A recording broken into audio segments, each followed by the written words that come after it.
Oke, jadi kita akan membahas mengenai Generative Adversarial Networks atau GAN.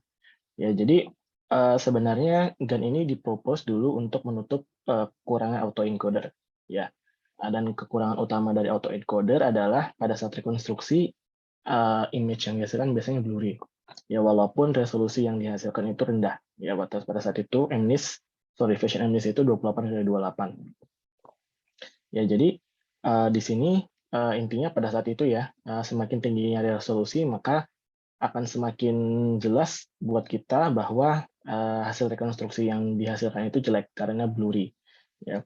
Jadi di sini ide dari GAN itu sendiri adalah kalau misalkan kita bisa membedakan mana image yang asli, mana image yang direkonstruksi dari blurry-nya, dari blurriness atau ya betapa blurry-nya image yang ada. Ya, jadi semakin blurry reconstructed image-nya, maka semakin gampang atau semakin mudah buat kita untuk membedakan.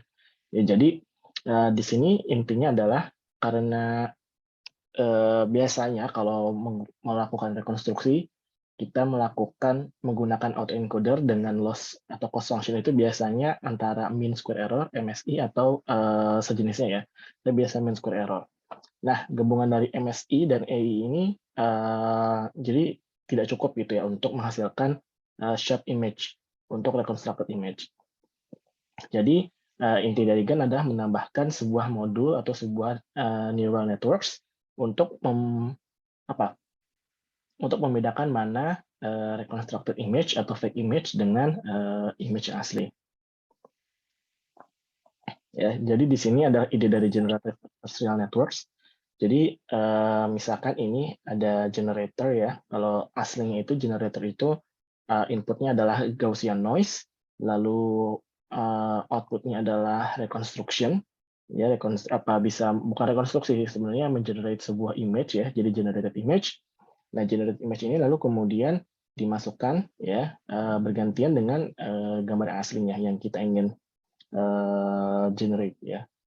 Dimasukkan bergantian, lalu dimasukkan bergantiannya ke sebuah neural network lain yang bernama discriminator. Ya. Nah, di sini jadi ada dua buah modul atau dua buah neural networks ya. Yang pertama itu generator, tugasnya adalah sebenarnya untuk mengenerate gambar yang saking bagusnya discriminator itu tidak bisa membedakan mana gambar yang generated, mana gambar yang asli. Nah, sedangkan discriminator itu bertugas untuk menentukan mana image yang asli, mana image yang generated. Ya, jadi discriminator itu nanti outputnya adalah 0 atau 1, 0 itu fake, real itu 1, kira-kira seperti itu. Ya, jadi itulah apa namanya. Jadi nanti 0 dan 1 inilah yang kemudian digunakan untuk loss function. Oke, jadi ini generative adversarial networks. Kalau misalkan ya, jadi tadi sudah dibahas Vision MNIST itu resolusinya 28x28. Lalu ya, idenya adalah supaya di sini ya contohnya bisa kita lihat gambar inputnya itu lumayan, walaupun kecil tapi sharp. Nah, kalau misalkan reconstructed itu jelek gitu ya, maksudnya blurry.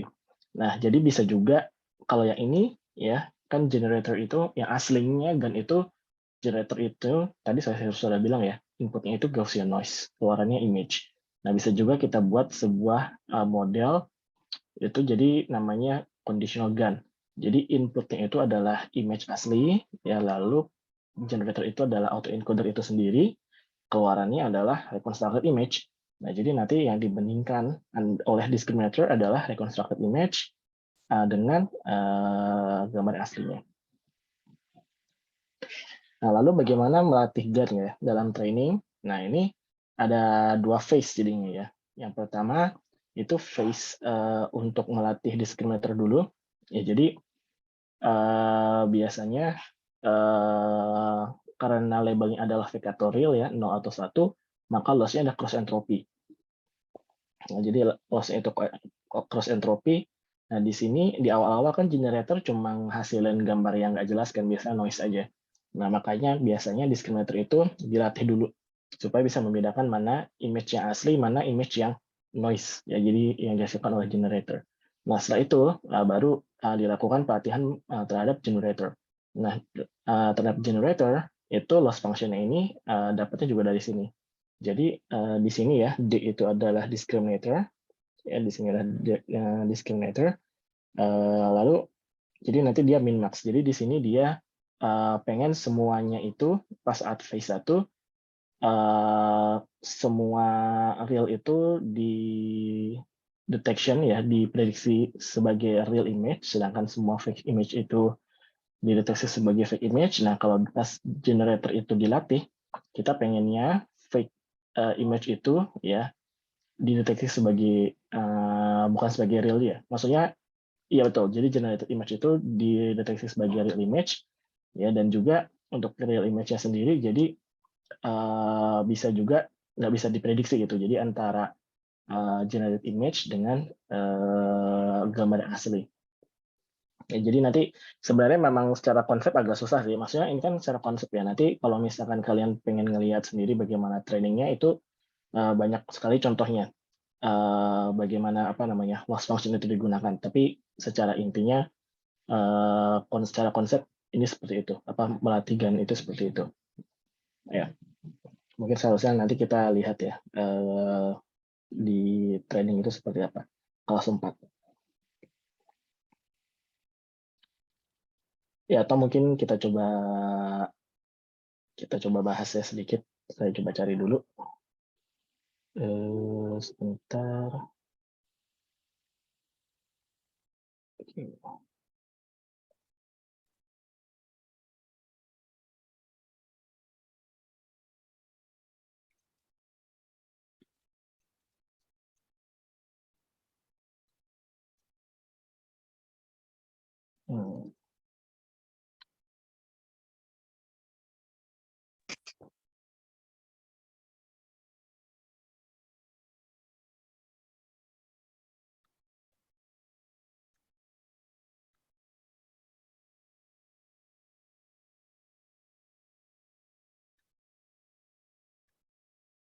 Hmm. Sebentar ya.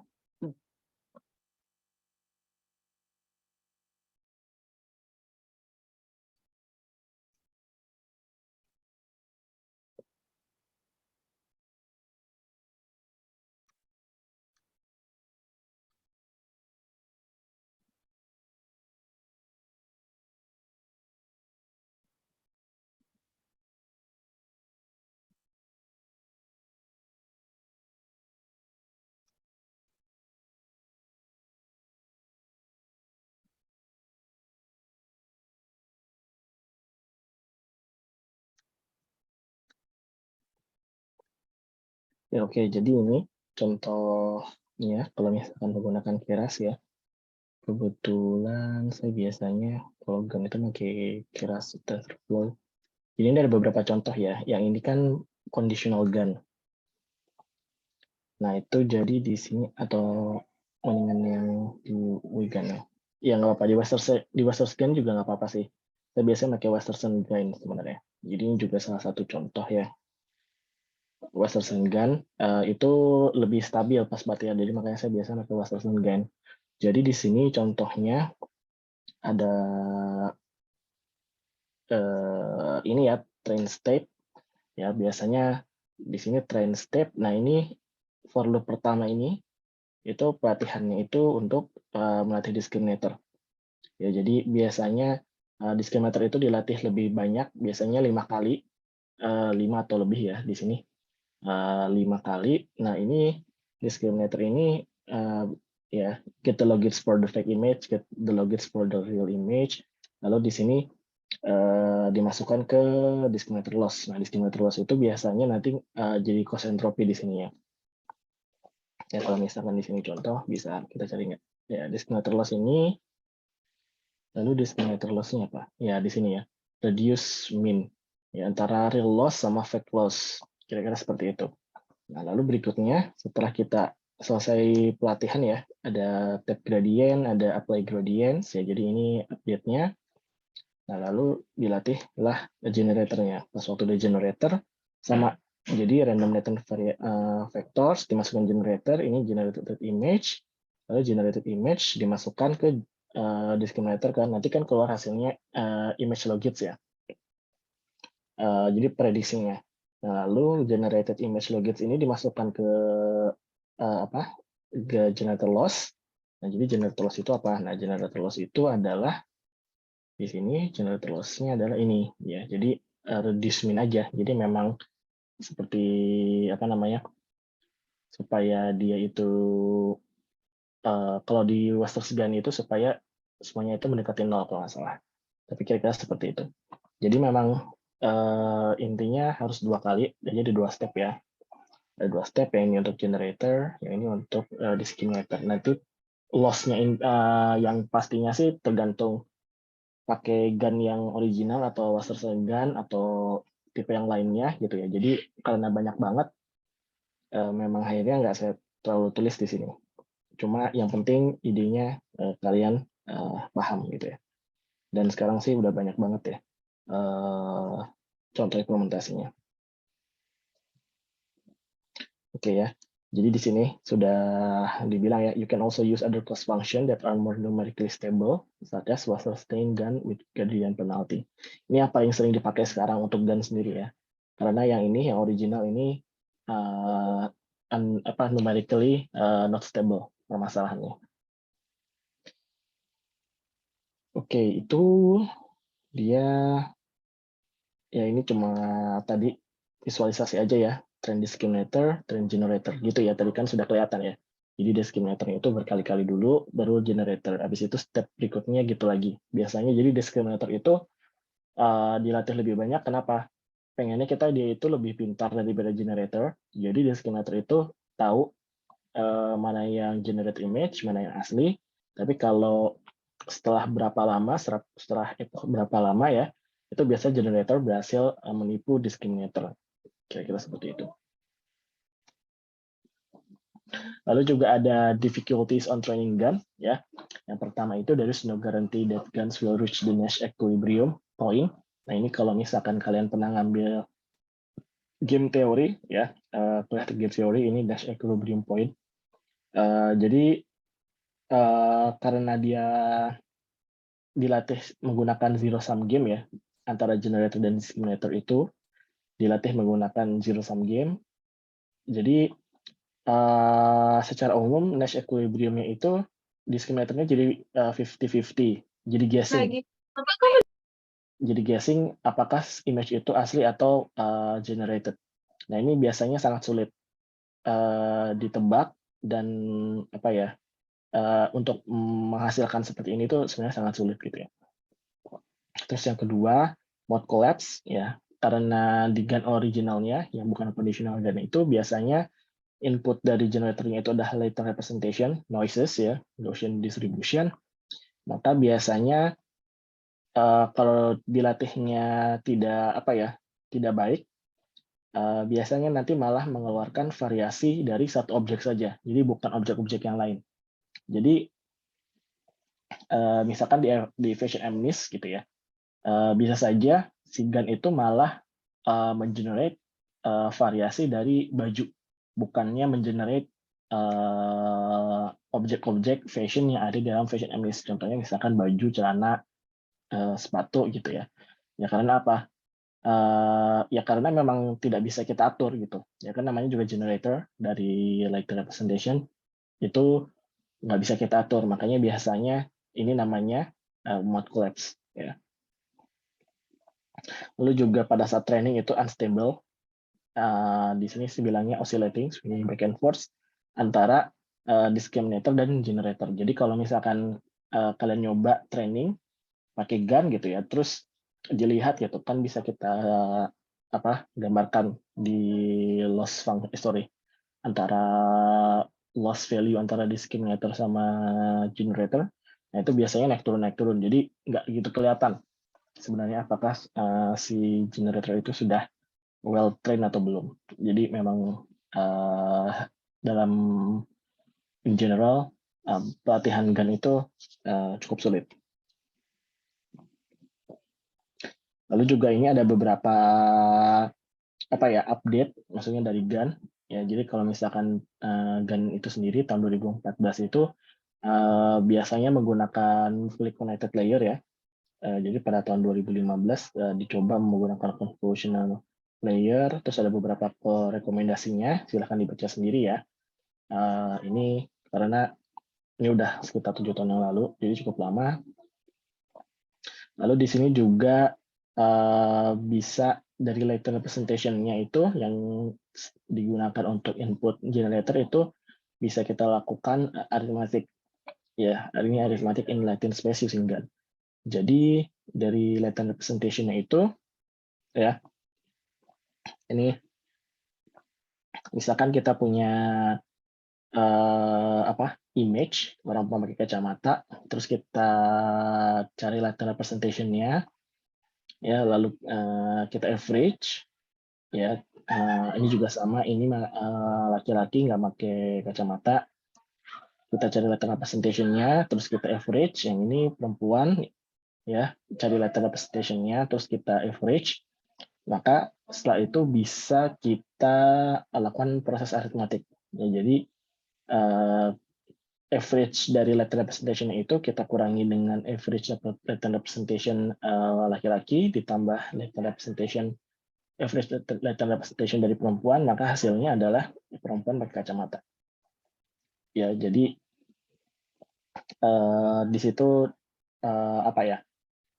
bisa dilihat bagaimana informasi dari image itu tidak dilakukan operasinya tidak per pixel. Jadi kalau misalkan di sini perbandingannya, kalau dilakukan per pixel maka hasil average-nya itu akan seperti ini ya. Jadi nggak jelas mukanya siapa. Lalu ketika dilakukan arithmetic akan hasilnya seperti ini. Ya, jadi latent representation dari GAN kalau misalkan sudah di training itu benar-benar merepresentasikan sesuatu yang dalam artian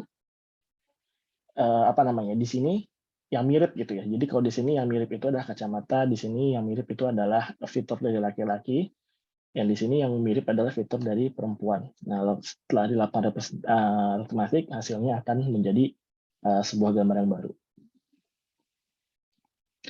Ini conditional GAN ya, tadi sudah dibahas juga. Tapi di sini contoh dari 2014-nya itu sendiri agak sedikit berbeda. Jadi di sini ada generatornya, biasanya pakai Z doang ya, cuma pakai Gaussian distribution. Tapi di sini ada auxiliary input Y, ya. Y-nya itu adalah embedding label before concatenation. Jadi ini label dari dari label yang bisa kita atur gitu lah. Ya, jadi kalau misalkan kita atur setelah dilatih beberapa lama ya, maka akan menjadi seperti ini. Jadi ini perbandingan antara unconditional GAN, ini conditional GAN. Kalau unconditional GAN pas generate itu nggak bisa kita atur, tergantung benar-benar latent representation-nya apa. Nah kalau misalkan di sini bisa kita atur. Jadi misalkan nilai dari Y-nya itu kita ganti-ganti gitu ya. Misalkan pakai 00001, terus kita generate berkali-kali dari latent representation, yang keluar adalah variasi baju gitu. Terus kalau misalkan Y-nya kita ubah, nanti jadi variasi celana dan begitu seterusnya gitu. Jadi di sini adalah latent representation yang berbeda. Kalau yang di sini X-nya itu adalah di mana label Y-nya itu berubah.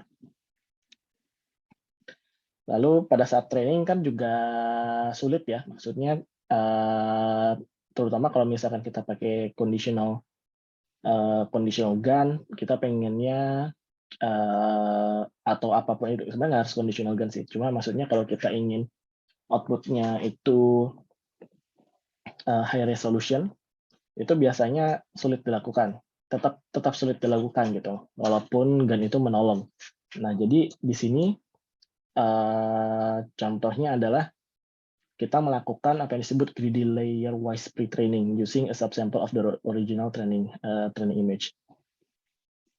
Ya, jadi di sini dari latent generator ya, dari generator latentnya kita masukkan itu hanya kita latih untuk mengenerate image 4x4. Jadi 4x4, terus setelah generate image, lalu kita masukkan ke discriminator yang ukurannya 4x4 juga. Dan ini kita bandingkan dengan reals yang sudah kita subsample jadi 4x4. Ya tadinya 1024 jadi kita subsampel sangat banyak jadi cuma 4x4. Nah, kita lakukan di step selanjutnya dari 4x4 jadi 8x8. Karena apa? Kita step dikali 2 ya. Nah, itu juga generate 8x8. Weights yang sudah di training dari 4x4 itu kita copy ya. Jadi yang di training itu cuma layer 8x8 aja. Dan pas di skill meter juga gitu. Yang dilatih cuma 8x8 aja. Ya, jadi yang di training itu hanya sedikit weights-nya. Lalu dilatih terus kayak gitu untuk semua layer. Nah, lalu untuk yang 1024 juga seperti itu. Yang dilatih itu awalnya itu cuma 1024 dengan kombinasinya. Jadi nanti di sini ada ya contohnya. Jadi nanti awalnya layer yang sebelumnya itu diupdate tapi cuma sedikit. Setelah itu hanya diupdate yang 1024 kali 1024 aja. Nah, hasilnya itu jadi sangat bagus ya, high resolution. Kira-kira seperti itu. Nah, jadi nanti ada parameter alpha di sini. Ya, di sini ada parameter alpha di sini. Saya lupa di sini. Jadi parameter alpha itu di sini nanti dia akan mengontrol seberapa banyak image yang masuk dari layer sebelumnya sampai ke layer terakhir. Silakan dibaca sendiri ya. Ini juga sangat umum sekarang dilakukan untuk mengenerate high resolution image. Nah, ini juga yang terakhir, maksudnya cukup terkenal ya tahun 2019 dipropose oleh NVIDIA. Jadi ini high image generation juga.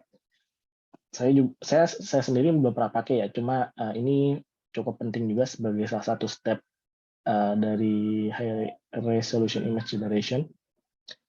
Dan bisa kita lihat ini hasilnya gitu ya. Hasilnya itu sangat bagus.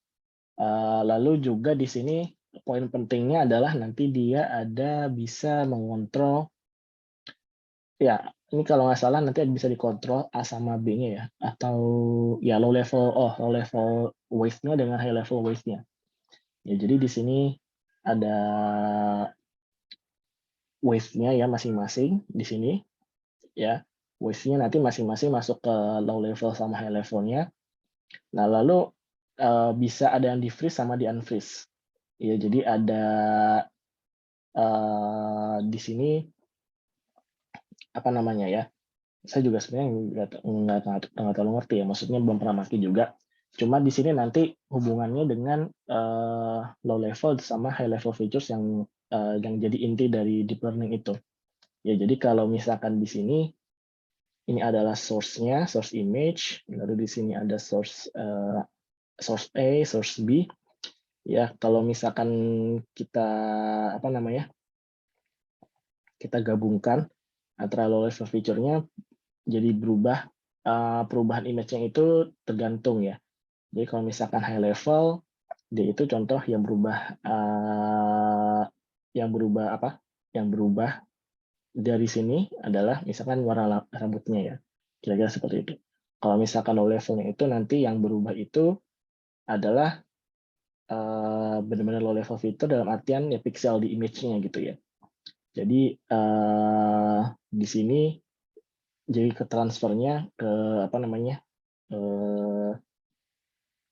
warna kulit ya. Sedangkan kalau misalkan high level features fitur intinya yaitu misalkan dari sini ya kelihatan ini anak-anak, tapi yang berubah tetap ini ya, nggak berubah, subjeknya tetap yang di sini, tapi warna rambutnya berubah gitu.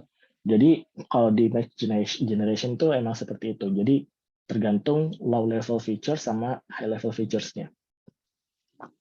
Benar-benar bisa kita kita atur. Oke, jadi di sini summary-nya ya kita sudah belajar mengenai representation learning pertama kemarin ya. Lalu yang kedua kita sudah belajar mengenai GANs in general ya. Intinya seperti apa? Yang intinya adalah kita ingin membedakan mana generated image sama real image. Lalu konsepnya apa? Jadi secara perspektif ya, perspektifnya adalah kita bisa membedakan mana real image sama generated image itu dari blurriness-nya. Ya, lalu di sini juga apa namanya banyak contohnya. Ya, jadi di sini tadi ya. Kalau misalnya kalian ke sini, example generative ini ada semua isinya. Kira-kira seperti itu. Lalu kemarin kita sudah menyinggung sedikit ya, kalau misalkan bisa dilihat itu diffusion model.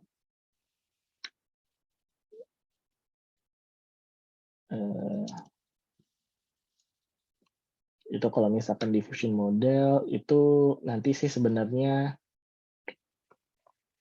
aduh saya lupa, bentar ya, saya cari dulu.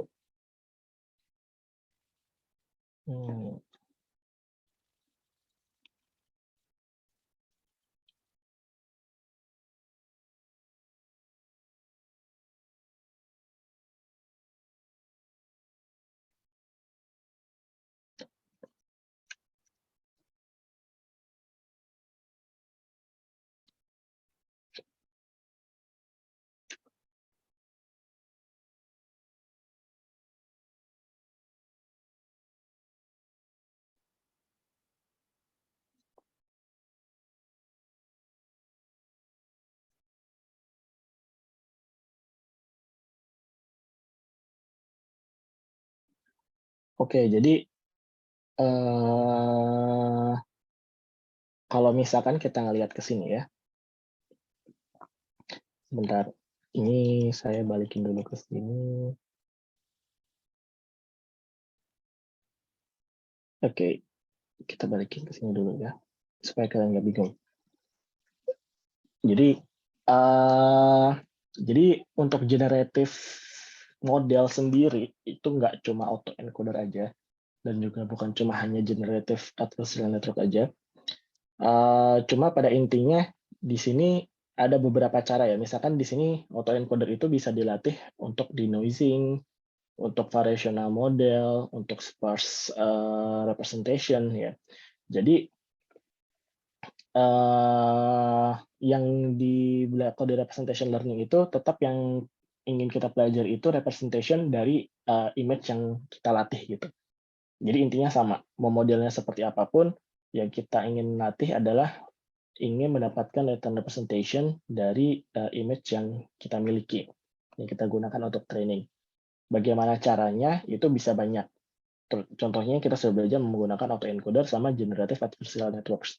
Autoencoder sendiri bisa dilatih dengan menggunakan berbagai cara. Contohnya ada denoising dan variational. Variational itu Bayesian ya. Itu sudah kita bahas. Nah, itu ada dua model lagi sebenarnya yang terkenal ya di machine learning. Itu yang pertama adalah normalizing flow. Ya, di sini namanya normalizing flow model. Jadi kalau misalkan kalian ke sini, ini benar-benar pakai ada dua juga ya, autoregresif sama variational. Nah, ini di sini bisa kalian lihat itu ke arah conditional probability. Ya, ini kenapa alasannya kita mulai belajar machine learning itu dari probability, terus conditional probability. Ya, kalau misalkan kita nggak mulai dari artificial neural networks. Jadi kalau misalkan kalian sudah ahli dan mengerti mengenai hubungan antara machine learning dan conditional probability, itu nanti kalian mau baca paper sesulit apapun itu atau paper sebaru apapun itu jadi lebih mudah karena biasanya di machine learning itu pasti ada hubungannya dengan conditional probability. Nah, lalu yang kedua itu satu lagi adalah diffusion model. Nah, diffusion modelnya sendiri ini yang paling baru ya, yang kalau kalian tahu stable diffusion. Nah, ini diffusion model. Nah, sebenarnya diffusion model, lihat ya, lagi-lagi ada juga conditional probability dipakai lagi. Nah, tapi intinya adalah dia sebenarnya denoising. Ya. Jadi denoising diffusion probabilistic model. Ya, jadi ini salah satu approach baru untuk di generative model yang pada intinya ingin menyaingi GAN. Kalau GAN itu kan pakai zero sum game ya. Kalau misalkan ini lebih ke arah denoising dalam modelnya adalah probabilistic model ya. Jadi intinya adalah dari apa? Dari noise lalu kemudian dicoba bagaimana di-generate menjadi sebuah image yang high resolution dan meaningful. Lalu kalau misalkan lihat lagi di sini, sorry ya, kalau misalkan sebentar ya, kalau misalkan ke sini ya, ini kalau ini stable diffusion. Nah, kalau stable diffusion yang lagi rame-ramenya banget itu sebenarnya menggabungkan ya latent representation antara NLP, natural language processing dengan image ya. Jadi dia lebih ke arah dari text to image model menggunakan diffusion ya. Lalu di sini nanti sih kalau kalian baca intinya adalah menggabungkan latent representation antara NLP dan diffusion sama image. Kira-kira seperti itu ya. Jadi nanti silahkan dibaca sendiri. Ini juga ada banyak ya, pokoknya silahkan baca sendiri deh. Ya, jadi mudah-mudahan sih setelah kalian belajar di kuliah ini nanti kalian lebih gampang mengertinya. Oke, untuk sampai sini ada pertanyaan?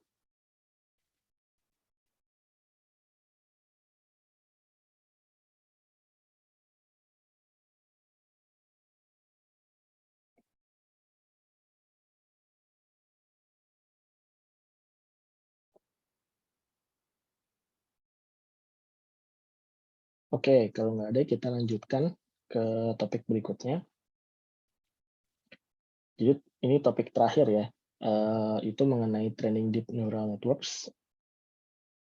Topiknya cukup panjang sebenarnya. Jadi kita coba langsung kita bahas aja ya. Ini sekali lagi ya, jadi semester lalu juga ada beberapa mahasiswa yang kemudian bilang nggak dibahas semua model itu, cuma model-model yang baru. Permasalahannya hampir nggak mungkin bisa dibahas semua gitu, soalnya model yang baru itu kan bisa muncul setiap saat ya, jadi nggak mungkin bisa dibahas semua.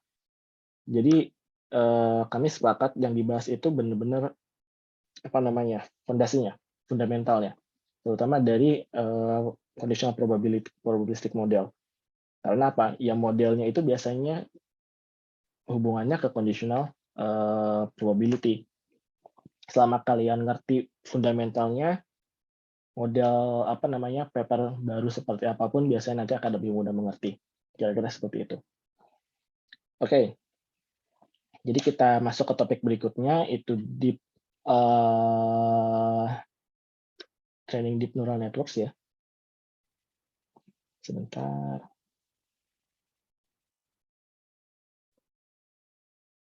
Oke. Jadi di sini kita akan bahas beberapa subtopik ya. Kita mulai dari tackling vanishing exploding gradient problem, transfer learning, cluster optimizers, avoiding overfitting to regularization lagi ya, kita ngomong regularization, parameter tuning, and model selection, lalu combining multiple modalities. Jadi ini sudah pernah kita bahas ya, ini salah satu permasalahan di ANN, vanishing gradient problem sama exploding gradient problem.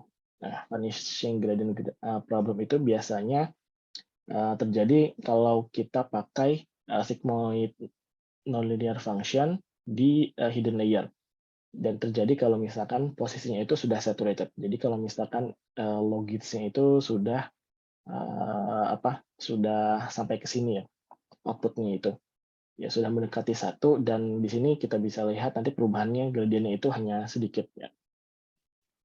Jadi nanti ke layer-layer sebelumnya pas waktu backwards step-nya itu jadi nggak ada gradien yang bisa dihitung. Nah, ada beberapa cara tackling dari vanishing and exploding gradients. Ya, yang pertama itu better weights initialization, dan saturating activation function, batch normalization, gradient clipping, sama residual and skipping connection. Nah, untuk better ways initialization itu harus kita pahami dulu bahwa vanishing gradient problem itu terjadi karena kombinasi antara zero mean unit variance Gaussian distribution yang digunakan untuk inisialisasi dan juga sigmoid function untuk di hidden layer, ya. Jadi paper ini menunjukkan hal tersebut gitu ya. Nah, untuk itu maka untuk deep learning biasanya harus dipakai inisialisasi yang lain dan juga non-linear function selain sigmoid untuk di hidden layer. Nah, di paper ini juga kemudian membahas beberapa trik ya supaya vanishing gradient tidak terjadi. Yang pasti sih dia mengatakan bahwa neuronsnya itu di sini ya. Di sini sih dia bilang pokoknya neuronsnya itu nggak boleh terlalu besar perubahannya antara layer 1 sama layer 2. Cuma kalau misalkan kita mau melakukan autoencoder kan itu sebenarnya sulit ya. Maka biasanya yang dilakukan adalah penggunaan inisialisasi yang lain dan juga nonlinear function selain sigmoid function. Nah, jadi di sini ada beberapa ya apa namanya proses inisialisasi yang lain yang sering digunakan di deep learning ya. Misalkan memakai Glow-Rod initialization. Jadi kalau misalkan nanti kalian di coding ya, bisa dipilih initialization-nya itu fungsinya apa untuk setiap layer, itu bisa kalian pilih. Nah, cuma yang perlu diingat adalah Glow-Rod initialization itu works well only for certain activation function seperti sigmoid, softmax, dan tanh. Ya, jadi kalau misalkan kita menggunakan nonlinear function lainnya harus diganti lagi initialization-nya. Contoh kalau ReLU atau LU itu menggunakan initialization. Kalau CLU itu Lacan initialization. Jadi memang tergantung.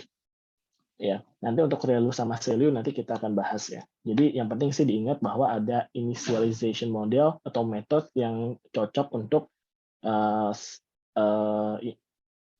nonlinear function yang spesifik. Nah, di sini lalu kita akan membahas non-saturating activation function. Di sini sih non-saturating activation function itu sebenarnya nggak selalu non-saturating, tapi lebih baik dalam hal saturated-nya, di area saturated-nya, dibandingkan dengan sigmoid, gitu ya. Jadi di sini contohnya ada rectified linear unit, ada leaky atau ReLU, lalu ada di sini sih sebenarnya yang lainnya ini ya, itu adalah modifikasi dari ReLU. Jadi ada leaky ReLU, parametric leaky ReLU, sama exponential linear unit. Lalu di sini ada catatan yang menarik ya, bahwa dulu pas waktu artificial neural networks baru dipropose, ya neuroscientist itu sebenarnya mengobservasi bahwa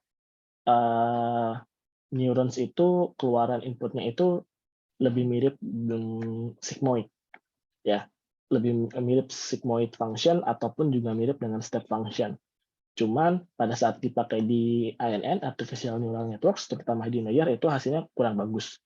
Jadi ini menunjukkan bahwa kadang-kadang penemuan di biologi itu misleading saat ingin direplikasikan di computational.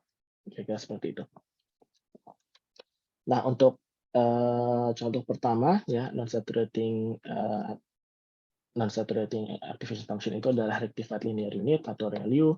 Sebenarnya mudah ya, ReLU itu memilih antara 0 maksimumnya, memilih nilai maksimum antara 0 ataupun Z. Ya, Z itu sendiri adalah linear function. Maksudnya gimana? Nah, dilihat di sini ada grafik ya, dilihat yang warnanya purple, dash dot ya. Itu jadi kalau misalkan nilainya itu di bawah 0, yaitu hasil keluarannya adalah 0 ya. Sedangkan nilainya itu kalau misalkan dia di sini lebih atau positif ya, dia akan sesuai dengan linear function yang digunakan gitu kira-kira. Atau input aslinya. Ya, sebenarnya kira-kira seperti itu. Jadi di sini kan contohnya ini ada 0 sampai 2 terus ke 4 ya, dan ini kan 0 sampai 1. Ya, jadi ini sebenarnya dia bergerak dari nilainya 0 sampai 1 nih sebenarnya. Lalu nanti di sini dia ada 2, 3, 4 dan seterusnya. Ya. Nah, kenapa Relu paling gampang paling sering dipakai sekarang itu karena komputasinya itu cukup cepat ya Relu itu. Karena dia itu penghitungannya linear kalau nilai inputnya itu positif, yang dan lain zero, tapi di titik nol itu dia tidak punya gradient. Jadi ini salah satu drawbacks dari Relu ya. Kenapa? Karena dia perubahan nilainya itu tiba-tiba gitu, nggak smooth ya. Jadi di sini nanti dia nggak ada gradiennya kalau nilai z-nya itu adalah 0. Ya, di sini contohnya, jadi ada titik silang, maksudnya ya karena nggak ada gradient derivatifnya nggak ada. Nah jadi dari permasalahan tersebut nanti kita dapatkan Daying Relu ya karena kalau misalkan dia sudah sampai di sini, dia nggak ada gradient lagi dan nggak bisa keluar dari ke nilai positif lagi, kira-kira seperti itu. Ya makanya di sini Daying Relu biasanya output dari neuronsnya itu akan selalu 0. Nah di sini permasalahannya gitu. Jadi sekalinya dia nilainya sudah outputnya 0 itu biasanya sulit untuk mendapatkan nilai baru gitu. Nah, itulah mengapa di propose baru ya namanya Lecky Relu, di mana itu ada slope sedikit ya. Kalau misalkan di Relu itu kan dia itu garis lurus ya nilainya 0, kalau ini ada sedikit leak namanya ya, ada alfanya itu leak. Jadi nilai Z-nya itu nanti bukan yang di sini nilai negatifnya itu bukan 0 tapi alpha Z ya. Nah, biasanya sih di original study-nya dibilang bahwa huge leak ya, jadi 0,2 itu atau 0,1 biasanya ya, 0,2 atau 0,1 itu menghasilkan performa yang lebih baik dibandingkan kalau cuma sedikit gitu, kalau misalkan 0,01 ya. Nah, lalu variasi berikutnya adalah prevalue ya, parametric Lecky Relu. Nah, di sini nilai alfanya itu dilatih sendiri oleh deep learning modelnya. Ya, jadi daripada kita yang menentukan alfanya itu berapa, di sini si modelnya sendiri itu yang menentukan. Jadi nanti setiap neuron itu bisa saja memiliki nilai alfa yang berbeda-beda. Nah, lalu di sini Prelu is reported outperform Relu in large datasets, but in smaller datasets, Prelu runs the risk of overfitting the training set. Yang mana jelas ya, jadi kalau misalkan alfanya itu bisa diubah secara otomatis oleh model, maka ya pasti bisa terjadi nilai alfanya itu overfitting untuk untuk training data. Lalu di sini ada lagi variasinya namanya exponential linear unit.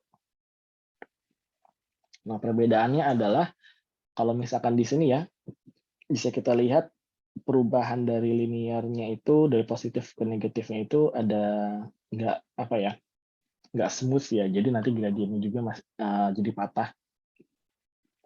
Nah, kalau misalkan di LU ini seluruh input X atau Z-nya itu pasti memiliki gradien. Ya, jadi enaknya itu. Nah, permasalahannya adalah LU itu komputasinya cukup memakan waktu ya. Walaupun LU itu dilaporkan outperform all ReLU variants. Jadi kayak PReLU ataupun Leaky ReLU ya. Itu biasanya lebih bagus.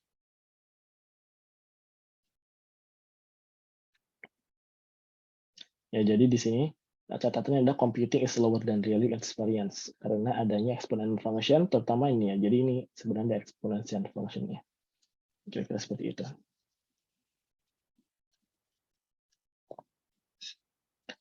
Lalu juga ada bonus, maksudnya variasi terakhir yaitu scaled LU.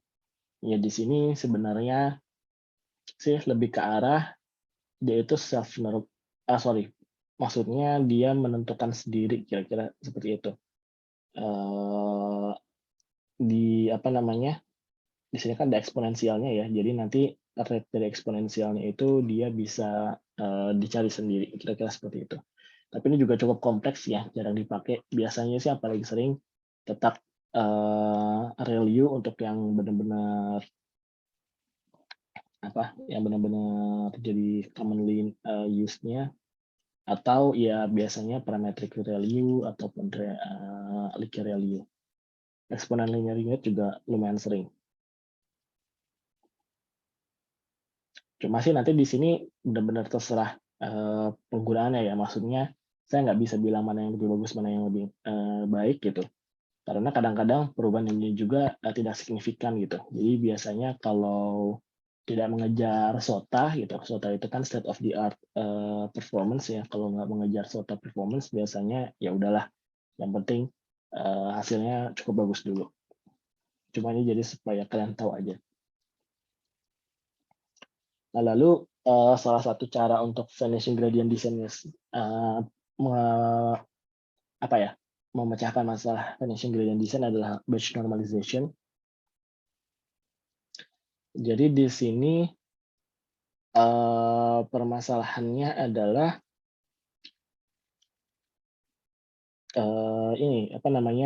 normalisasi untuk batch. Jadi kan sudah pernah dibahas ya bahwa input dari pas waktu training itu harus kita normalize biasanya. Cuman kalau misalkan kita hanya melakukan normalisasi terhadap input, maka cuma input dari first layer aja atau input layer aja normalisasi, ya enggak? Sisanya input dari layer kedua itu kan output dari layer input layer ya. Nah, itu kan unnormalized. Ya, jadi benar-benar keluaran dari non linear function dari input layer, dari layer yang sebelumnya. Ya, jadi di sini batch normalization adalah sebuah metode di mana kita ingin melakukan normalisasi untuk semua input sebelum atau sudah layer. Ya, jadi ini juga pernah dibahas ya. Lebih baik batch normalization itu terletaknya di mana? Di mana? Di sini ada nggak ya? Ya, pokoknya itu bisa dipakai di sesudah atau sebelum batch normalization. Sorry, di akhir dari sebuah layer ataupun di awal. Ya, jadi itu katanya saya pernah baca yang penting sih minimal pakai batch normalization dibandingkan nggak pakai. Mau tempatnya di mana itu biasanya tidak terlalu relevan. Kira-kira seperti itu. Jadi intinya adalah di sini batch normalization itu adalah menghitung ya mean dan variance dari input batch ya. Jadi kita cari mean dan variance-nya, lalu kita cari nilai X yang baru yang sudah dinormalisasi ya. Di sini X-nya dikurangi dengan mean batch, ya dibagi dengan variance batch-nya dengan epsilon yang kecil. Ya, lalu di sini ada Z. Ya, Z itu di sini lebih ke arah untuk scaling. Jadi ada menggunakan scaling menggunakan gamma dan beta. Ya, di sini ya gamma is the output scale parameter vector for the layer contains one scale parameter per unit, sedangkan beta itu shift. Ya, jadi memang ada normalisasi dan juga shifting. Kira-kira seperti itu. Ya, jadi ada 4 parameter vektor yang dipelajari oleh batch normalization layer. yaitu gamma dan beta, yaitu gamma itu scale untuk scaling-nya, dan beta itu untuk offset-nya. Lalu untuk mu dan variance atau standard deviation ini untuk melakukan normalisasi, ya, normalisasi terhadap batch-nya itu sendiri. Nah, yang perlu dicatat adalah batch normalization itu menambah kompleksitas dari modelnya sendiri, ya, dan juga sekarang sih biasanya batch normalization itu selalu dipakai seperti yang saya tadi sudah bilang ya. Jadi lebih baik yang penting dipakai. Dan itu biasanya letaknya itu sebelum non-linear function atau sesudah non-linear function, yang mana sebenarnya juga pernah dites nggak ada perubahan signifikan. Ya, lagi-lagi saya tegaskan, nggak ada perubahan signifikan, tapi lebih baik tetap menggunakan batch normalization. Nah, berikutnya adalah gradient clipping. Jadi di sini gradient clipping intinya sih lebih ke arah kalau nilai gradiennya perubahannya itu terlalu besar, kita clip. Ya, jadi ini mencegah yang tadi pertama itu ya, kan ada vanishing gradient descent, sama satu lagi exploding gradient ya, exploding gradient. Nah, salah satu cara untuk mencegah exploding gradient descent adalah gradient clipping. Nah, ini bisa ada dua cara ya kalau nggak salah. Ada sebenarnya tergantung ya. Jadi bisa aja nilainya kita clip. Contoh ya, gradient vektornya itu misalkan kita hitung dapatnya 0,9 dan 100 gitu ya. Misalkan kalau misalkan kita clip secara otomatis, misalkan jadi 100 jadi 1, oke, tapi perubahan vektornya, arah vektornya jadi berubah gitu. Ya, jadi kalau misalkan 0,9 sampai dan 100 itu kan seharusnya menuju ke arah salah satu aksis ya. Biasanya kalau misalkan X-nya horizontal dan Y-nya vertikal, maka nanti arahnya itu ke vertikal, kira-kira seperti itu. Nah, kalau misalkan kita klip jadi 0,9 jadi dan 1, maka malah arahnya jadi diagonal. Ya, jadi kalau misalkan kita potong nilainya itu jadi berubah arahnya. Ya, jadi ingat biasanya diubah nilainya jadi antara -1 dan 1. Ya, jadi yang lebih dari 1 itu dirubah jadi 1. Nah, bisa juga kita lakukan gradient clipping menggunakan L2 norm, ya. Jadi kalau misalkan di sini lebih ke arah preserving its orientation. Jadi kalau misalkan 0,9 dan 100, nanti kalau diklip jadi lebih mendekati 0 ya, 0,008 dan 0,999. Jadi arahnya tetap sama, tapi eliminating the first component ya. Jadi yang harusnya tadi 0,9 jadi 0,008. Kira-kira seperti itu.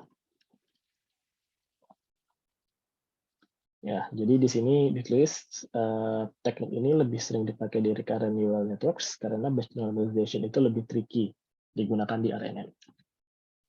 Kalau misalkan untuk networks lain seperti computer vision, biasanya batch normalization itu cukup. Lalu teknik berikutnya adalah residual dan skip connection. Ini sebenarnya sudah pernah kita bahas ya sebelumnya di residual dan juga residual net ya, di ResNet, dan juga skip connection itu di UNet. Jadi kan sama-sama intinya mirip ya, ada skip connection antara input ke layer yang terakhir di bloknya itu.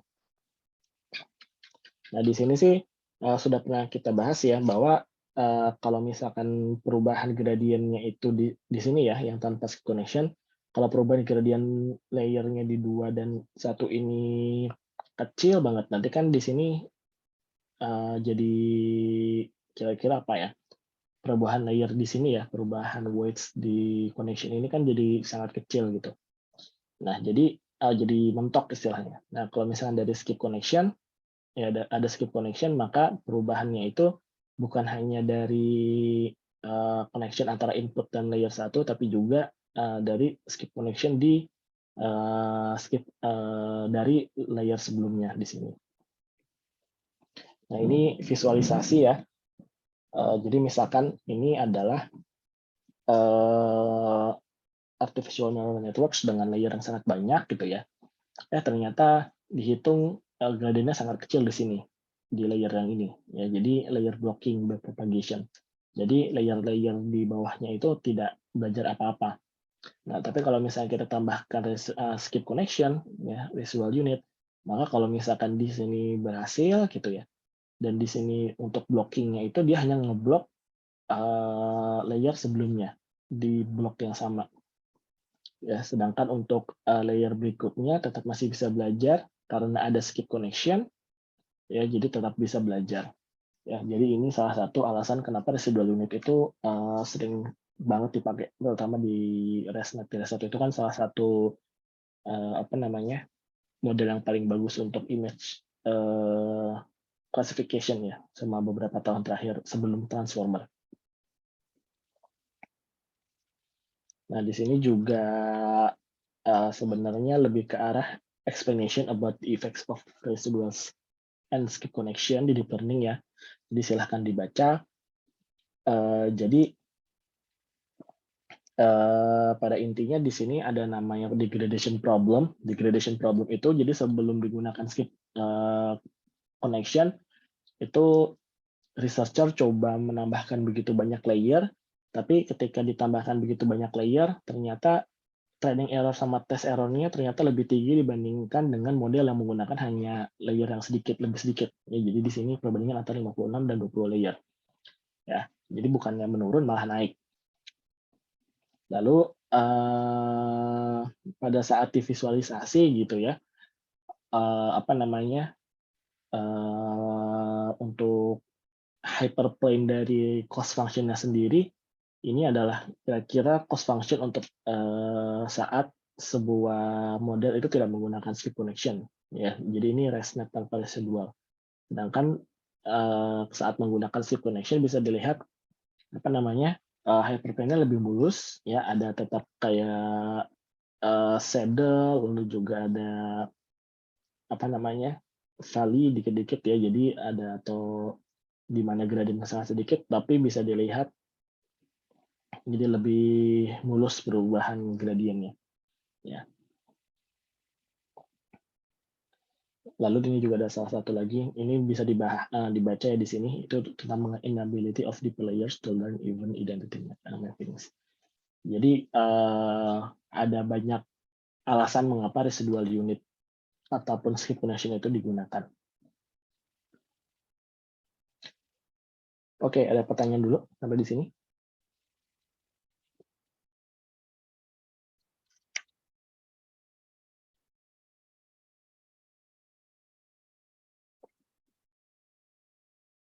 Oke, kalau gitu kita lanjut aja ya, karena cukup banyak materinya. Yang kedua adalah transfer learning. Jadi ini saya yakin sebenarnya akan sangat sering dipakai ya, terutama untuk mahasiswa. Jadi, sorry. Ya, di sini ada transfer learning. Jadi sudah pernah dibahas sebelumnya ya, sedikit. Jadi kalau misalkan kita ada dua problem yang mirip, ya, jadi perbedaan antara dua problem ini biasanya problem A itu lebih mudah dilakukan, lebih banyak datanya, lebih available, sedangkan problem B itu biasanya lebih sulit dicari label datanya. Ya, maka model yang menyelesaikan permasalahan itu permasalahan A itu bisa kita pakai beberapa layernya untuk model yang kita coba untuk menyelesaikan masalah B. Nah, ini bisa kita transfer weights-nya karena mengikuti konsep deep learning itu sendiri, di mana layer-layer awal itu biasanya mempelajari mengenai low-level features. Ya, low-level features. Ingat low-level features itu seperti edge detection ataupun line detection, dan begitu ya, kira-kira begitu. Jadi kalau misalkan inputnya mirip gitu ya, itu bisa kita transfer weights-nya, yang sudah dilatih di permasalahan sebelumnya. Ya. Jadi generally transfer learning will work best when the data used have similar low-level features ya. Jadi biasanya upper atau deeper hidden layers of the original model tend to be less useful than the lower or shallower layers, because the high-level features obtained from the original model may be very different from what we need. Ya, jadi itu alasannya. Nah ada dua apa ya? Nah caranya itu juga bermacam-macam ya. Tapi cara yang biasa dipakai adalah freezing dan unfreezing layers. Jadi kalau freezing itu make the weights non-trainable, so gradient descent won't modify them. Nah, kalau misalnya unfreezing itu make the weights trainable, so gradient descent will modify them. Ya, jadi di sini konsepnya adalah semakin banyak data yang kita ada yang available untuk kita di problem B, ya itu semakin banyak layer yang bisa kita unfreeze. Ya, lalu juga kadang-kadang ataupun bisa juga kita unfreeze tapi menggunakan apa ya learning rate yang sudah kita kecilkan ya, jadi reduce learning rate. Jadi bisa saja learning rate-nya itu kita kecilkan supaya weights-nya weights yang kita latih itu update-nya hanya sedikit-sedikit.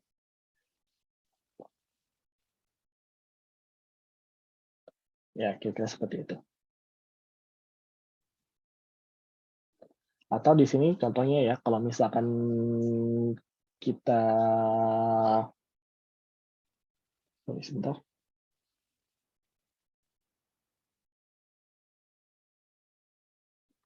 Oke, jadi kalau misalkan di sini ya ditulis if we have a lot of training data, we can try replacing the top or deep hidden layers instead of removing them and even adding more hidden layers. Ya, jadi di sini juga bisa di transforming itu memang benar-benar terserah kita ya. Jadi bisa aja top layernya misalkan yang tadinya segmentation jadi yang biasanya image reconstruction jadi image segmentation, atau yang misalkan biasanya image classification jadi image segmentation, itu juga bisa. Jadi memang ini konsep yang umum sebenarnya transfer learning, itu bisa digunakan kapan saja dan apa saja, tapi yang paling penting adalah ya cuma transfer weights-nya aja. Ya, atau juga bisa juga untuk pre-training ya. Jadi di sini contohnya ya, itu sudah saya katakan tadi, image classification itu lebih gampang dibandingkan image segmentation. Ya, dikumpulkan datanya juga lebih gampang. Jadi bisa aja kita train dulu sebuah model untuk image classification dan nanti weights-nya kita gunakan untuk image segmentation. Nah, atau di sini bisa juga kita lakukan unsupervised pre-training. Nah, unsupervised pre-training itu biasanya dilakukan kalau deep learning itu menggunakan autoencoder. Jadi kita gunakan autoencoder dan GAN gitu ya.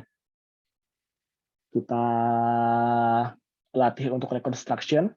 Ya, jadi kita latih untuk reconstruction, lalu setelah GAN-nya autoencoder dan GAN-nya itu berhasil melakukan rekonstruksi dengan baik, ya maka encodernya itu atau bahkan autoencoder-nya itu bisa kita gunakan untuk problem lainnya seperti image segmentation dan sebagainya. Nah, di sini sih cuma background aja ya. Jadi di sini unsupervised pre-training itu sebenarnya sudah sangat umum digunakan untuk model-model lainnya, terutama yang based on conditional probability model. Biasanya seperti ini, contohnya adalah restricted Boltzmann machine, autoencoder, dan juga GAN. Ya. Tapi biasanya yang dipakai adalah untuk deep learning sekarang adalah autoencoder dan GAN. Nah, atau juga bisa juga greedy layer waste pre-training. Nah, ini juga sudah kita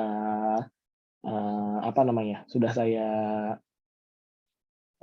bilang tadi, sudah saya sedikit jelaskan di progressive GAN ya. Jadi ini adalah input layer, kita training hidden layer satu persatu ya, untuk jadi kita gunakan rekonstruksi untuk hidden satu layer, dan lalu kita freeze, lalu yang kita latih hanya second hidden layer, lalu di freeze, kita tambahkan lagi, kita trim ini, ya, lalu terakhir di sini di hidden layer yang pertama itu bisa aja ya, misalkan di supervise-nya, ya, kita gunakan di hidden layer pertamanya kita freeze, sedangkan hidden layer 2 dan 3-nya kita unfreeze. Ya, jadi bisa aja memang task-nya itu sangat berbeda. Yang pertama itu unsupervised menggunakan autoencoder, sedangkan di sini supervised menggunakan misalkan encoder dari autoencoder-nya itu bisa juga. Ya, kira-kira seperti itu.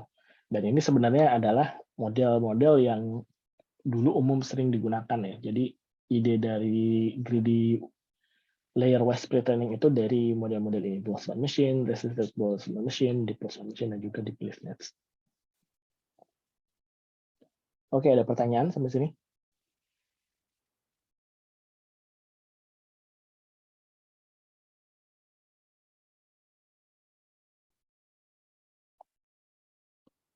Oke, kita lanjutkan ya. Yang sekarang kita akan bahas mengenai faster optimizer. Nah, untuk optimizer sendiri, kan kita sudah belajar mengenai gradient descent ya. Nah, gradient descent itu sebenarnya yang paling kira-kira jadul lah, bisa dibilang jadul itu maksudnya yang dulu banget ya. Model metode optimasi yang sangat dulu banget, old ya. Nah, di sini jadi kita di deep learning sekarang menggunakan faster optimization yang mana sebenarnya juga adalah modifikasi dari gradient descent.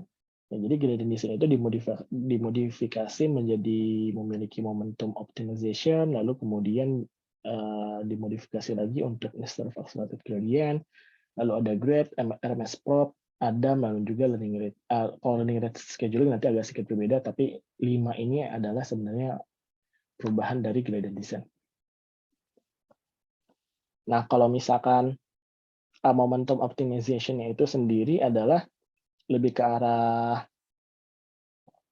di sini ya, dibilang regular gradient descent simply takes small regular steps down the slope, so it will take much more time to reach the bottom. Ya, jadi kalau di sini momentum optimization lebih ke arah kita memberikan momentum.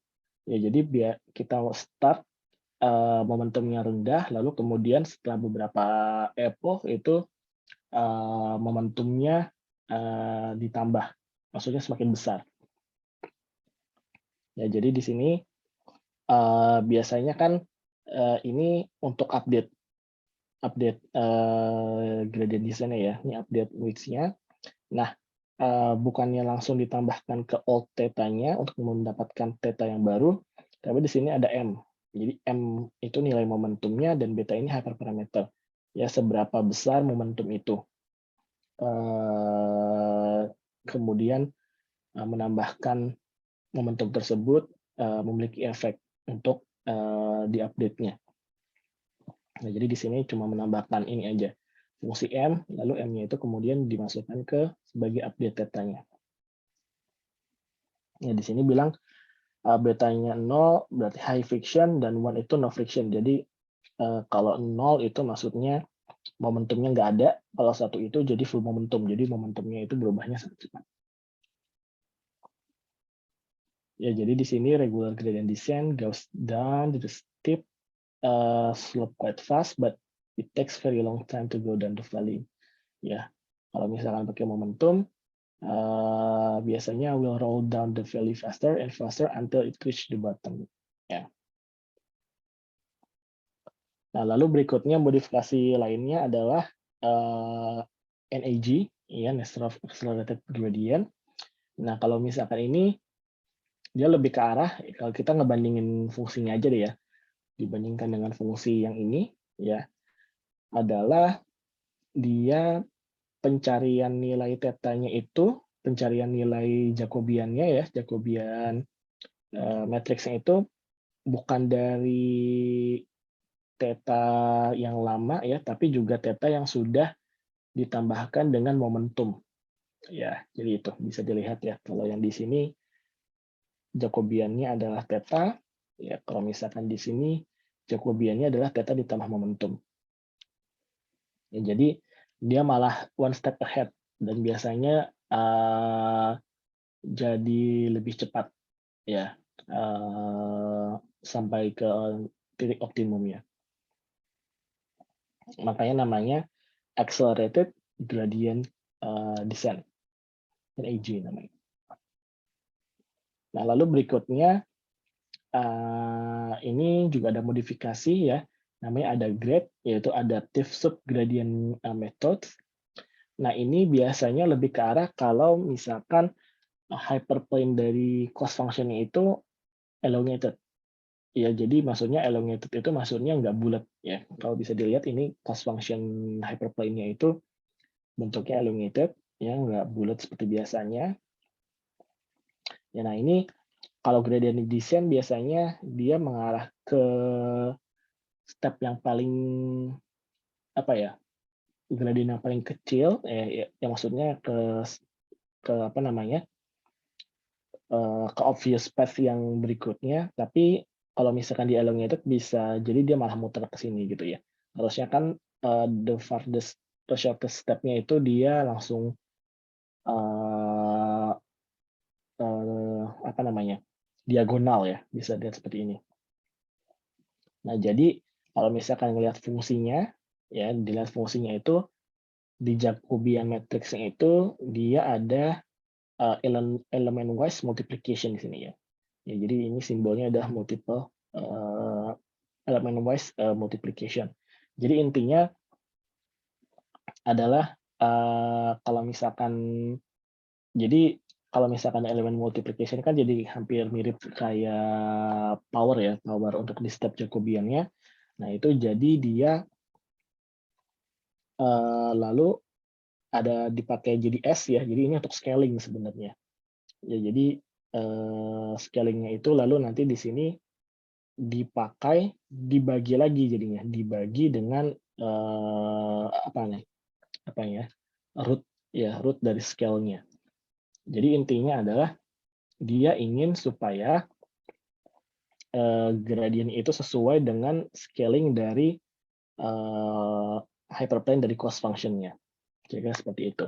Jadi itulah sebabnya kenapa namanya adaptive subgradient methods. Jadi dia benar-benar update-nya tergantung dari scaling dari cost function yang ada. Ya, jadi di sini adalah elemen wise division. Ya, jadi kira-kira seperti itu. Ya. Lalu berikutnya adalah RMS prop. Nah, RMS prop itu kalau misalkan ngelihat dari fungsinya itu bisa dilihat adalah gabungan antara ada grade dengan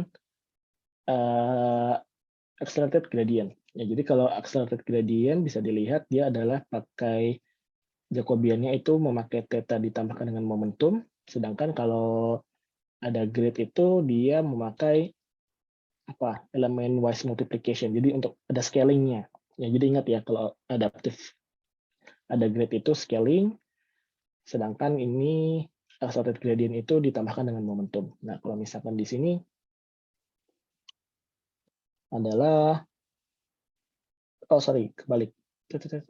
Oh ya, jadi kalau misalkan yang di sini dia itu sama ya, sebenarnya scaling, tapi dia di sini ditambahkan hyperparameter. Sorry. Jadi RMS prop itu modifikasi dari ada grade. Ya, jadi dia itu scaling ya dari Jacobiannya, cuma di sini dia ada hyperparameter ditambahkan baru itu beta, yaitu nilainya biasanya 0,9. Jadi gradiennya itu hanya di sini ya tulisannya, accumulating only the gradients from the most recent iteration.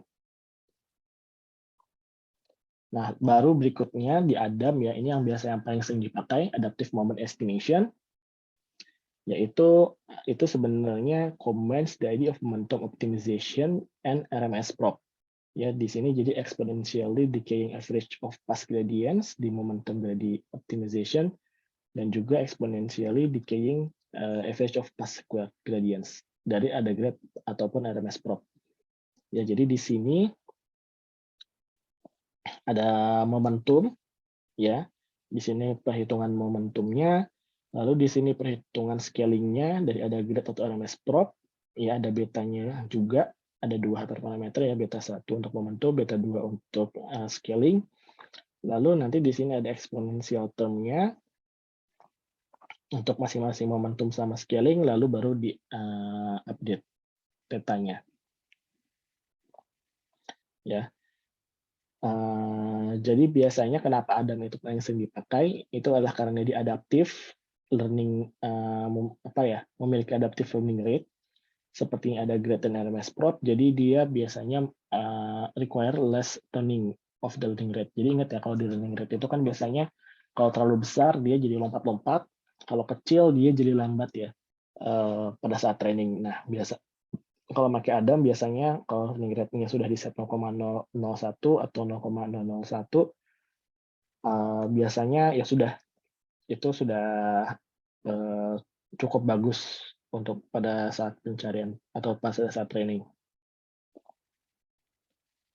Nah, ini juga di learning rate scheduling, ini juga salah satu cara juga, bisa juga kita ubah nilai learning rate-nya itu sesuai dengan schedule yang ditetapkan gitu. Jadi di sini kalau misalkan learning rate-nya terlalu besar, dia itu malah menjadi diverge ya. Kalau misalkan terlalu kecil, dia itu lambat penurunannya. Kalau misalkan terlalu tinggi, suboptimal ya. Dia cepat turun, tapi kemudian tidak terlalu turun lagi di epoch berikutnya. Kalau misalkan just right, itu biasanya seperti ini ya. Maksudnya dia tetap turun dan turun terus, walaupun di sini jadi semakin lambat. Nah, bisa juga menggunakan learning rate yang pertama tinggi gitu ya. Tapi setelah beberapa epoch terus selalu dikecilkan learning rate-nya, lalu biasanya menjadi lebih bagus. Nah, ini juga ada beberapa learning rate scheduler, ada power, exponential, piecewise, lalu juga performance scheduling. Jadi di sini sih lebih ke arah cara-cara gimana kita bisa learning rate-nya itu supaya lebih bagus, memilih learning rate supaya bagus. Tapi biasanya kalau sudah pakai Adam, biasanya ya sudah nggak terlalu menjadi masalah. Oke, sebentar, saya coba cek dulu. Kalau ada pertanyaan juga silakan, tapi saya pengen cek dulu sudah sampai mana.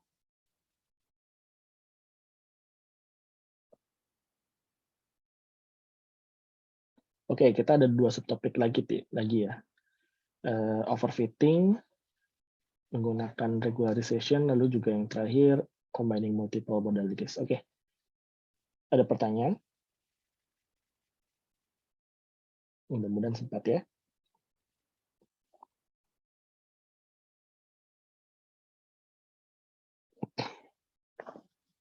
Oke, jadi kita lanjutkan saja topik terakhir ya, avoiding overfitting through regularization.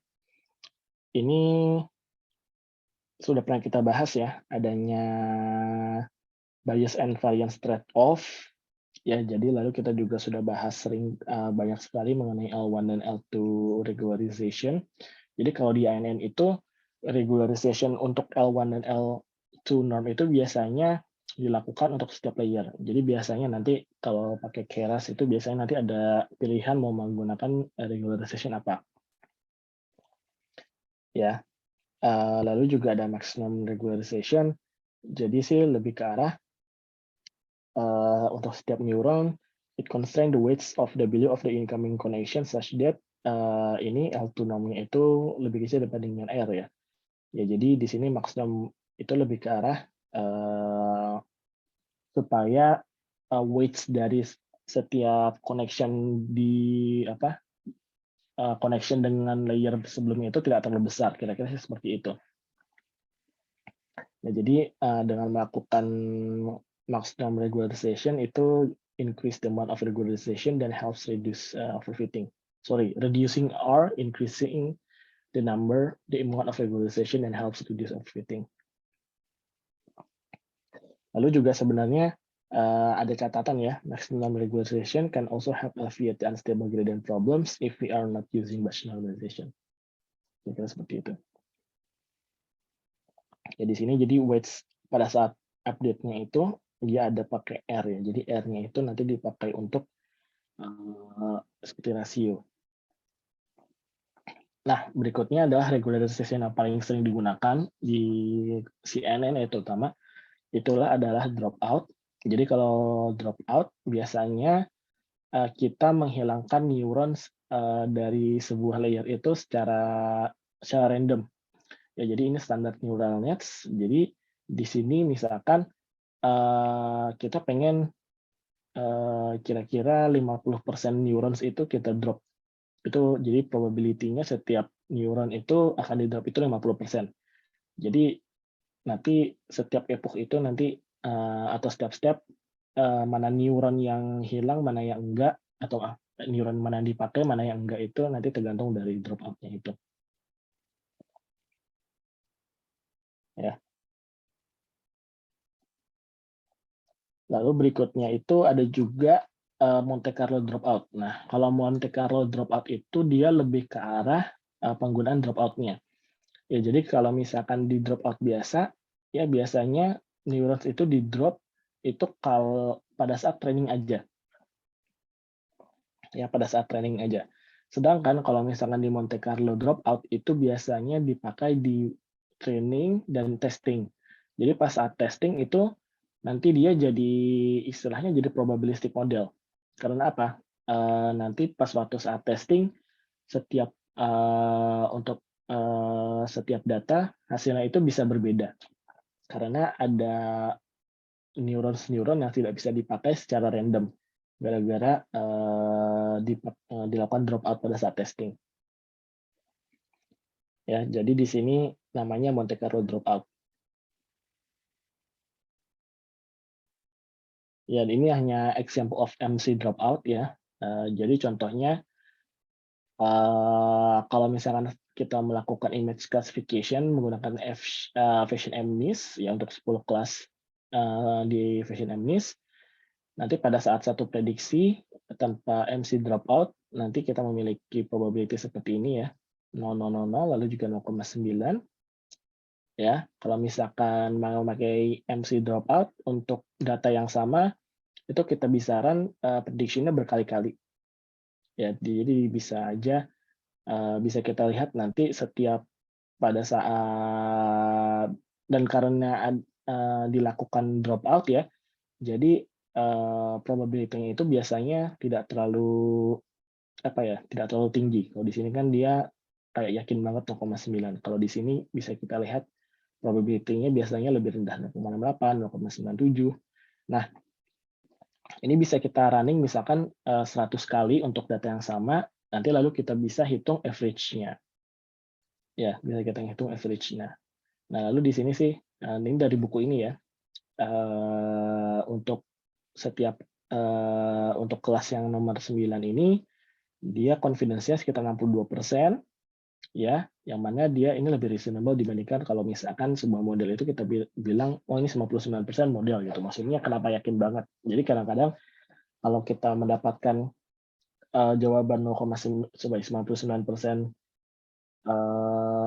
sepatu gitu, kita malah jadi yakin nggak nih modelnya benar-benar sangat yakin banget gitu. Probability-nya itu 99%.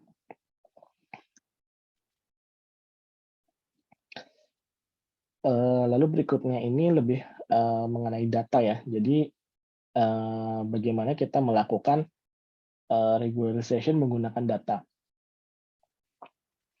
Jadi di buku ini ya, buku deep learning ini sebenarnya menunjukkan bahwa penambahan data, jumlah data itu secara umum akan meningkatkan regularisasi.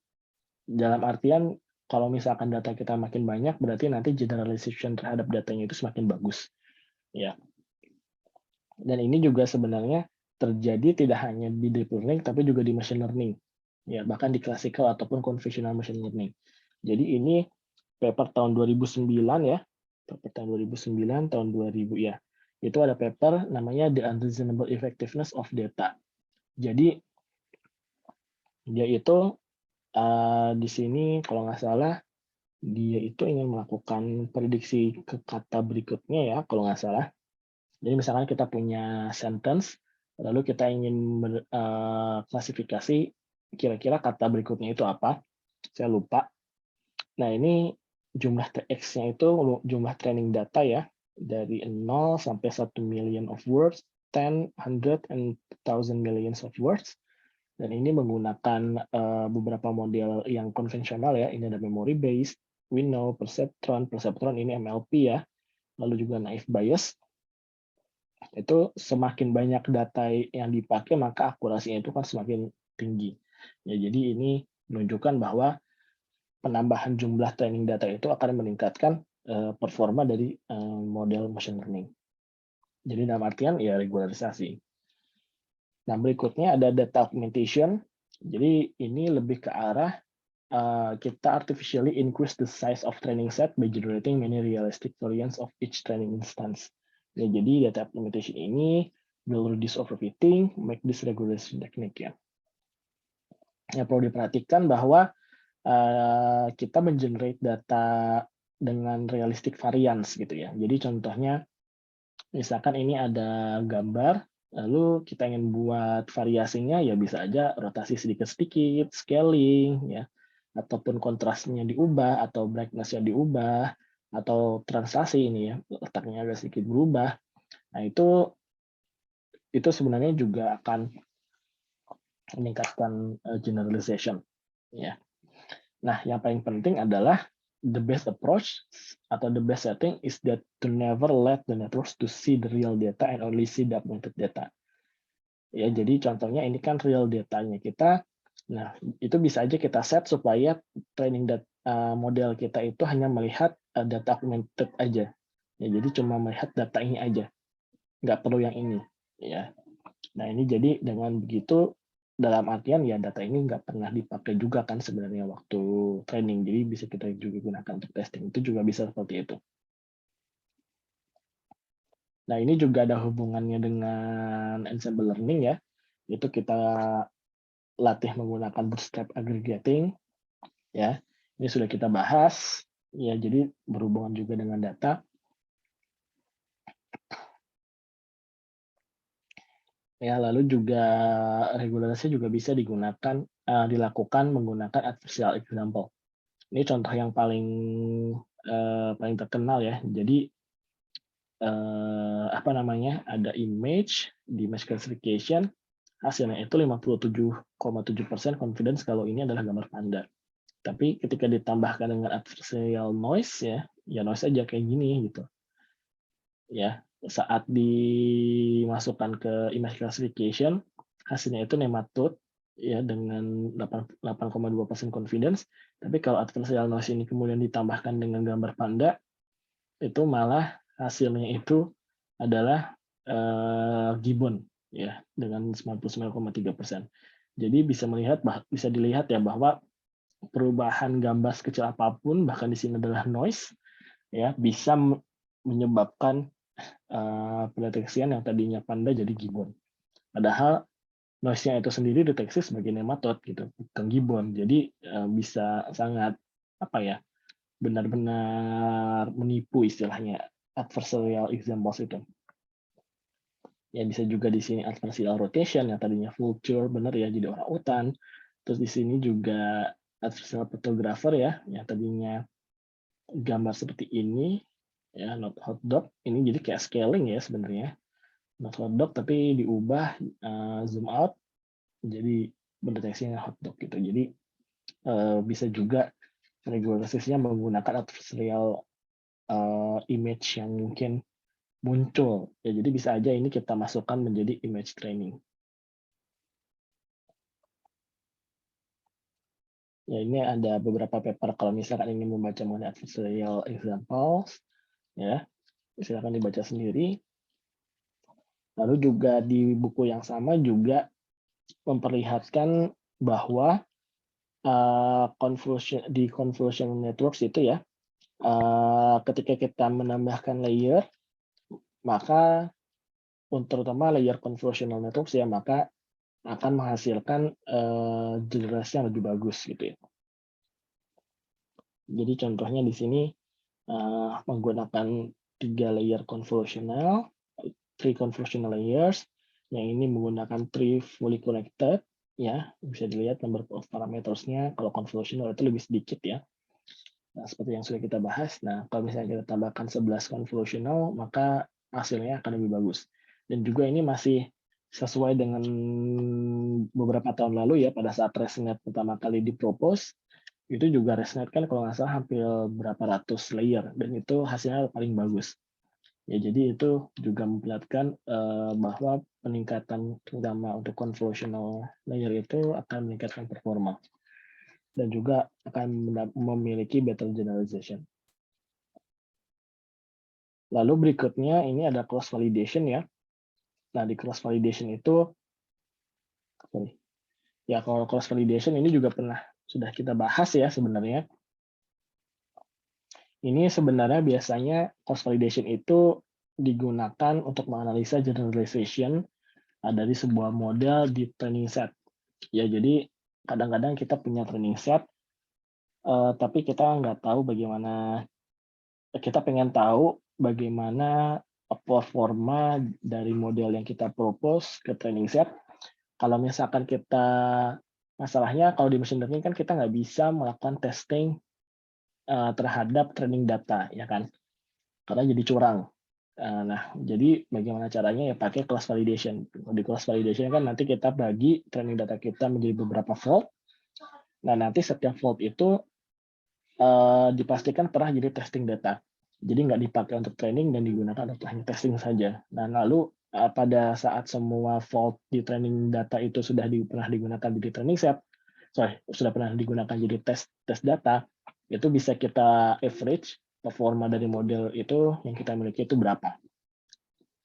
Nah, itu biasanya bisa kita lihat gitu. Lebih objektif istilahnya ya performanya. Lalu juga ini sebenarnya bisa dicari kadang-kadang hyperparameter, misalnya kita punya hyperparameter, ya kita harus coba selalu cari nilai paling bagus dari hyperparameter yang kita miliki gitu. Dan biasanya kita bisa gunakan grid search ataupun random search, walaupun biasanya sih seminimal mungkin hyperparameter yang kita coba itu nggak terlalu banyak gitu, karena semakin banyak maka semakin banyak kombinasi hyperparameter yang harus kita tes. Lalu terakhir ya, ini sebenarnya term yang paling sering muncul di ablation, namanya ablation study ya. Jadi ablation study itu sebenarnya lebih ke arah misalkan kita ingin menambahkan sebuah modul ya ke sebuah model yang sudah pernah dipropose sebelumnya di previous study. Terus yang kita ingin tahu apakah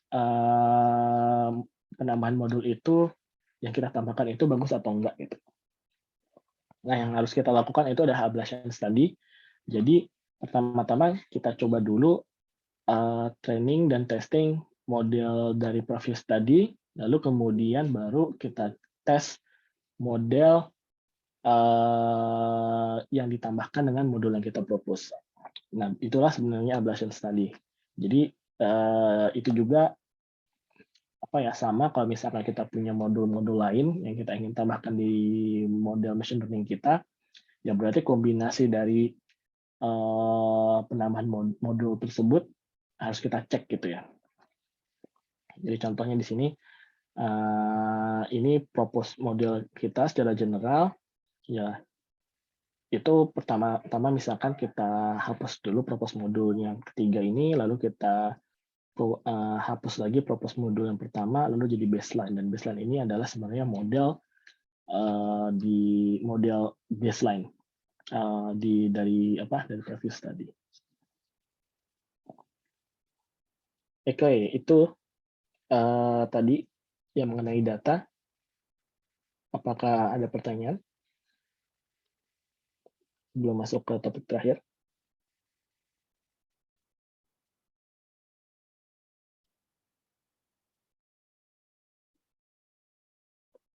Oke, kalau nggak ada, kita masuk ke topik terakhir ya.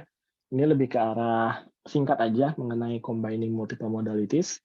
Kadang-kadang modalities itu bisa banyak ya. Jadi misalkan kita ingin melakukan processing dari image, biasanya di computer vision, tapi ternyata kita juga perlu modality input text gitu ya. Yaitu bisa banyak caranya. Bisa juga bisa concatenation, ya jadi feature maps antara image dan teks itu kita concatenate, atau juga bisa addition. Ya. Atau bisa juga kita lakukan memakai model atau metode lain. Contohnya yang paling saya tahu ya, yang paling saya tahu itu menggunakan feature wise linear modulation layer, atau misalkan juga attention layer juga bisa dipakai sih. Ini juga salah satu contohnya. Jadi sebenarnya di film layer itu ini ada input, lalu ada conditioning. Conditioning itu misalkan dari modality lain kita masukkan ke film generator. Di film generator itu sebenarnya outputnya adalah gamma sama beta. Ya, jadi nanti gamma sama beta itu masuk ke sini. Ya, jadi ini feature maps input ya dari sini. Jadi nanti dia sebenarnya melakukan scaling dan translation terhadap feature map sebelumnya, yaitu film generator. Jadi sebenarnya lebih ke arah scaling dan translation feature maps untuk penggabungan data. Oke, itu summary-nya. Ya walaupun cukup cepat ya dibahasnya, tidak terlalu detail. Kita bisa lihat bahwa teknik deep learning itu sangat banyak sekali, dan ini juga salah satu alasan kenapa deep learning itu kemudian sangat performanya biasanya sangat bagus dibandingkan dengan conventional machine learning, karena banyak sekali teknik-teknik baru yang sangat menolong meningkatkan performa dari deep learning model. Lalu pada intinya sih yang paling penting ya, bahwa setiap model atau setiap teknik itu punya plus minusnya masing-masing, jadi kita harus tahu plus minusnya itu apa untuk setiap teknik, dan itu juga makanya kadang-kadang teknik satu itu tidak bisa digunakan misalkan ke modul lain atau ke model lain, itu juga bisa terjadi. Makanya yang paling penting kita harus mengerti mengapa sebuah teknik itu dipropose, lalu juga kenapa sebuah teknik itu performanya lebih bagus dibandingkan dengan teknik lainnya. Jadi untuk itu tadi mengapa kita lihat misalkan metode optimalisasi dari gradient descent sampai Adam, bisa kita lihat perubahannya dari scaling ke momentum, ya, lalu juga dan lain-lain. Ya. Oke, itu saja. Apakah ada pertanyaan?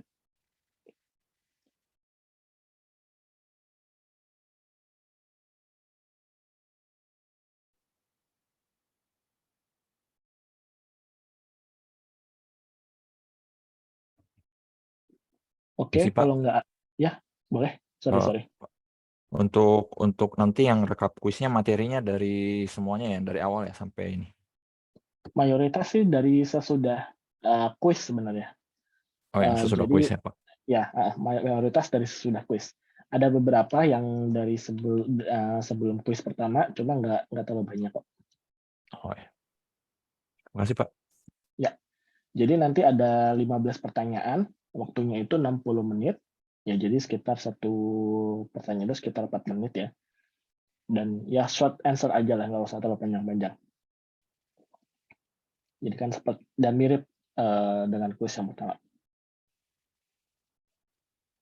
Oke, ada pertanyaan lagi? Sebelum saya tutup. Oke, kalau nggak ada pertanyaan lagi, silahkan biasa ya absen di chat box. Lalu setelah itu silahkan meninggalkan session. Saya ucapkan terima kasih ya sudah bergabung di sesi hari ini. Lalu juga ini adalah sepertinya akan jadi yang terakhir ya.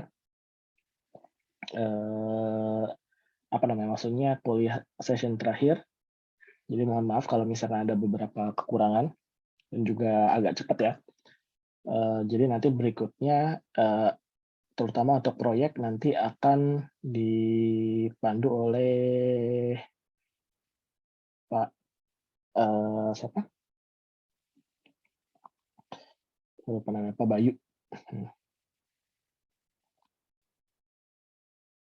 Oke, kalau gitu terima kasih. Wassalamualaikum warahmatullahi wabarakatuh.